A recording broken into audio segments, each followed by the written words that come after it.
بسم اللہ الرحمن الرحیم۔ السلام علیکم۔ حضرت ابو ذر رضی اللہ تعالیٰ عنہ کہتے ہیں کہ میں نے کہا، اے اللہ کے رسول، مجھے نصیحت کیجیے۔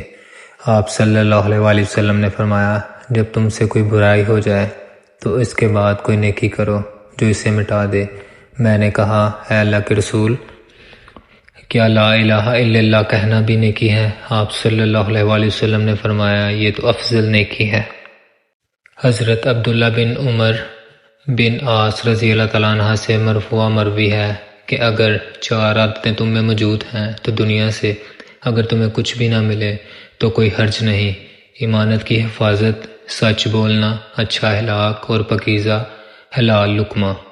حضرت انس رضی اللہ تعالیٰ عنہ سے مرفوع مروی ہے کہ ساری عمر نیکی کرتے رہو اور اللہ کی رحمت کی عطیوں کے منتظر رہو، کیونکہ اللہ اپنی رحمت کے عطیات اپنے بندوں میں جسے چاہتا ہے دیتا ہے، اور اللہ سے سوال کرو کہ وہ تمہارے عیب پر پردہ ڈالے اور تمہارے گھبراہٹوں میں تمہیں امن دے۔